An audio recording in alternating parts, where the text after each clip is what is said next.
इस गाने से पहले पर्दे पर आती थी एक चेतावनी, झुमका गिरा रे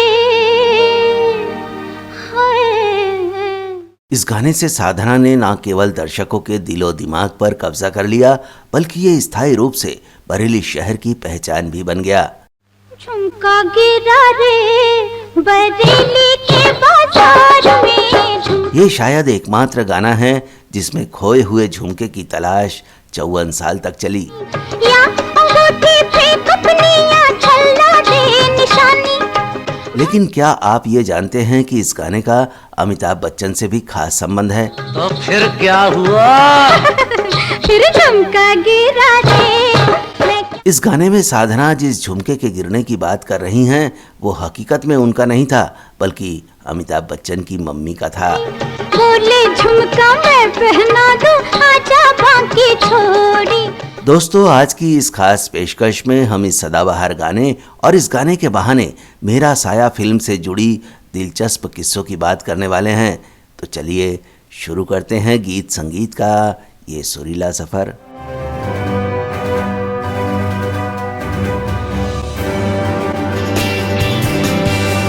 साधना जी की बेमिसाल खूबसूरती, आशा जी की मादक आवाज, राजा मेहंदी अली खान के कभी ना मिटने वाले बोल और महान संगीतकार मदन मोहन जी की नायाब सुरीली धुनों को जब राज खोसला जैसे दिग्गज फिल्मकार का साथ मिला, तब मेरा साया जैसा शाहकार तैयार हुआ। मेरा साया, मेरा साया, मेरा साया। आज की तरह तब भी फिल्म इंडस्ट्री पर हीरो राज करते थे, लेकिन जब साधना जी ने बेपनाह खूबसूरती के साथ फिल्मों में एंट्री की तो नई शुरुआत हो गई।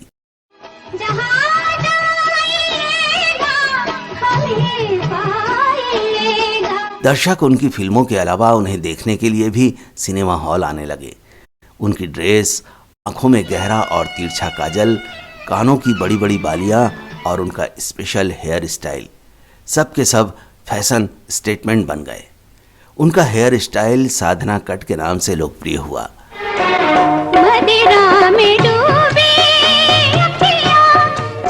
वो इकलौती हीरोइन थी जिन्होंने 4 फिल्मों में डबल रोल किया।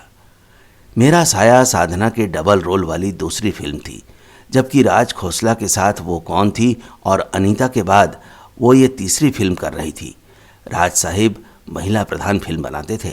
सुनील दत्त के लीड रोल वाली रहस्य रोमांच से भरपूर मेरा साया की शूटिंग उदयपुर में हुई थी। सिटी पैलेस, लेक पैलेस और दूध तलाई के आसपास कई दृश्य फिल्माए गए। मेरा साया की दिलकश सिनेमाटोग्राफी और चुस्त निर्देशन, जोरदार कहानी और दमदार डायलॉग ने पर्दे पर तहलका मचा दिया था। सैया आए नैन झुकाए घर में चोरी चोरी। इस फिल्म के संगीत को लता जी ने अपने भाई समान मदन मोहन जी के सर्वश्रेष्ठ काम में शामिल किया है। इसके सभी गाने आज भी बहुत लोकप्रिय हैं।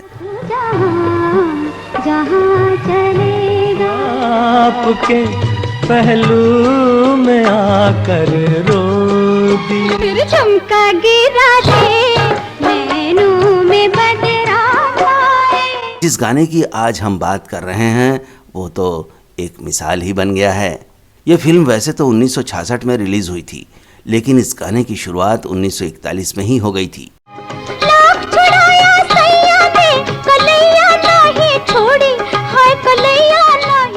इसके बनने की कहानी बहुत ही रोचक है और इसका संबंध अमिताभ बच्चन के माता पिता से था। अमिताभ बच्चन के पिता हरिवंश राय बच्चन मशहूर साहित्यकार थे। 1940 के आसपास उनके पिता और पत्नी की बीमारी से मौत हो गई थी, जिससे वो निराश थे।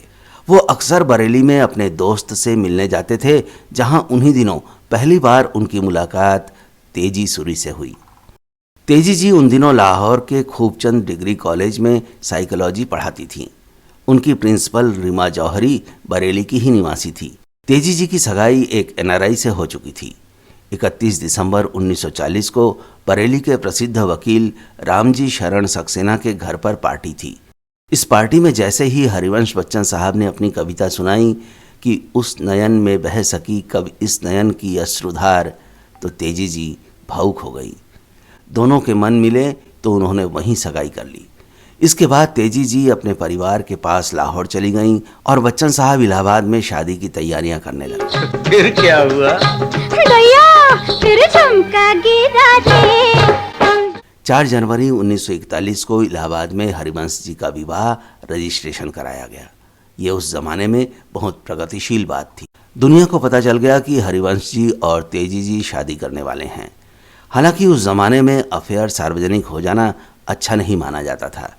गीतकार राजा मेहंदी अली खान हरिवंश जी और तेजी जी के दोस्त थे और साहित्यिक कार्यक्रमों में उनकी मुलाकातें होती रहती थी।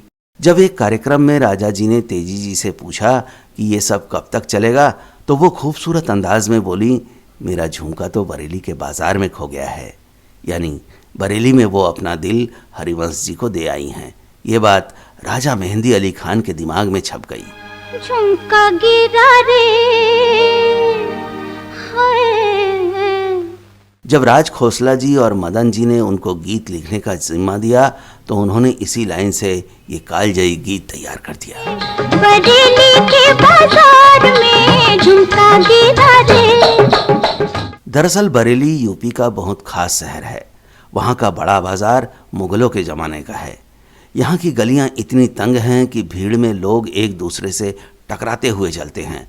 कई बार धक्का मुक्की में कानों की झुमकियाँ गिर जाती हैं।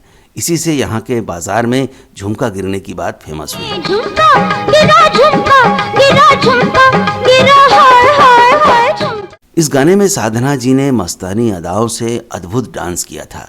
उसे देखकर दर्शक दीवाने हो गए थे। जब ये गाना पर्दे पर आता तो दर्शक सीटियां बजाते और पर्दे की ओर सिक्के उछालने लगते। इसलिए सिनेमा में फिल्म के पहले और इंटरवल में स्लाइड आती थी कि कृपया पर्दे पर सिक्के ना फेंकें, आग लग सकती है। तब भी दर्शक नहीं मानते थे। खास बात यह है कि इस गाने के लिए मदन मोहन जी ने अपनी मुंहबोली बहन लता मंगेशकर के बजाय आशा भोसले को चुना। बरेली के बाजार में झुमका गिरा रे। मदन मोहन से आशा जी अक्सर कहती थी कि आप अपनी हर फिल्म के लिए लता दीदी को ही क्यों लेते हो। तो वो कहते थे कि जब तक मैं जीऊंगा मेरी फिल्मों में लता ही गाएंगी। लेकिन जब उन्हें लगा कि इस गाने में जिस रूमानियत, नटखटपन और मादकता की ज़रूरत है वो केवल आशा जी पूरा कर सकती हैं, तो उन्होंने इसे आशा जी से ही गवाया। बरेली के बाजार में झुमका गिरा रे। इस गाने से पूरे देश में बरेली के झुमके लोकप्रिय हो गए। इससे मिली पहचान के कारण बरेली विकास प्राधिकरण ने फिल्म की रिलीज के 54 साल बाद एक तिराहे का नाम झुमका तिराहा रखा और वहाँ पर 200 किलोग्राम का झुमका लगाया जो पीतल और तांबे से बना है। इसको 14 फीट ऊंचे खंभे पर लगाया गया है। आखिर में एक और जानकारी, इस गाने में हर अंतरे की आखिर में यह आवाज आती है, फिर क्या हुआ? फिर क्या हुआ? तो फिर क्या हुआ? यह आवाज किसकी थी ये बात लंबे समय तक सामने नहीं आई। आशा जी को भी इस बारे में कुछ नहीं पता था। कई वर्षों बाद जब उन्होंने मदन मोहन जी के बेटे संजीव कोहली से पूछा तो उन्होंने बताया कि ये उनके पिता के दोस्त और मशहूर कमेंटेटर ब्रॉडकास्टर विनोद शर्मा की आवाज़ है। तो दोस्तों, उम्मीद है कि आपको ये वीडियो पसंद आया होगा। आप कमेंट में जाकर अपनी राय बताएं। आपसे फिर मुलाकात होगी। तब तक के लिए आपका बहुत बहुत धन्यवाद।